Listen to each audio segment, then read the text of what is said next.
மாவட்ட ஆட்சியர் அலுவலகத்தில் நடைபெற்ற விவசாயிகள் குறைதீர்க்கும் கூட்டத்தில் பழங்காவேரியில் குப்பை கொட்டுபவர்கள் மீது நடவடிக்கை எடுக்க கோரியும், பழங்காவேரியை தூர்வார வேண்டும் என 8 ஆண்டுகளாக கோரிக்கை மணி அளித்தும் நடவடிக்கை எடுக்காததை கண்டித்து இயற்கை விவசாயி ஒருவர் மண்டியிட்டபடி கூட்ட அரங்கத்திற்கு வந்து நூதன முறையில் மனு அளித்ததால் பரபரப்பு ஏற்பட்டது.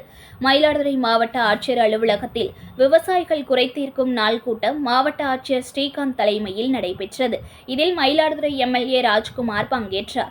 இந்த கூட்டத்தில் மயிலாடுதுறை தரங்கம்பாடி, குத்தாலம், சீர்காழி தாலுகா பகுதியிலிருந்து வந்திருந்த ஏராளமான விவசாயிகள் தங்கள் குறைகளை நிவர்த்தி செய்ய கோரி மனுக்களை அளித்தனர். அப்போது மாப்படுகையைச் சேர்ந்த இயற்கை விவசாயி ராமலிங்கம் என்பவர் ஆட்சியர் அலுவலகத்தின் வாயிலிலிருந்து கூட்டம் நடைபெறும் அரங்கத்திற்கு கையில் மனுக்களுடன் மண்டியிட்டு வந்து பழங்காவேரி ஆற்றை தூய்மைப்படுத்த கோரி நூதன முறையில் மனு அளித்து தான் அளித்த மனுவிற்கு நடவடிக்கை எடுக்காததால் தரையில் அமர்ந்து தர்ணாவில் ஈடுபட்டு நடவடிக்கை எடுக்க கோரியதால் பரபரப்பு ஏற்பட்டது.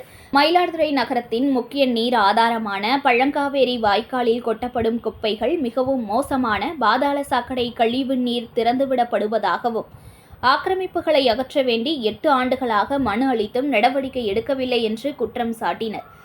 5க்கும் மேற்பட்ட கிராமங்களுக்கு பாசன வசதி வழங்கிய பழங்காவேரி தற்போது குப்பை மற்றும் கழிவுநீரால் சூழப்பட்டு இருப்பதால் காவிரி நீர் செல்ல முடியாத நிலை உள்ளது.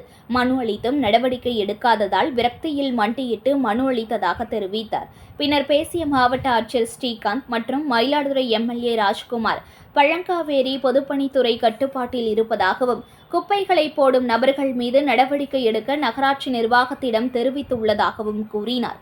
இது தொடர்பாக திட்டம் தயாரிக்கப்பட்டு மாபெரும் தூய்மை பணி பழங்காவேரியில் மேற்கொள்ளப்பட்டு காவிரி தண்ணீர் செல்லும் வகையில் விரைந்து நடவடிக்கை எடுக்கப்படும் என உறுதியளித்ததன் பேரில் விவசாயி போராட்டத்தை கைவிட்டு இருக்கையில் அமர்ந்தார். மேலும் விவசாயி ஒருவர் மண்டியிட்டு ஆட்சியர் அலுவலகத்திற்கு வந்து மனு அளித்த சம்பவம் பெரும் பரபரப்பை ஏற்படுத்தியுள்ளது.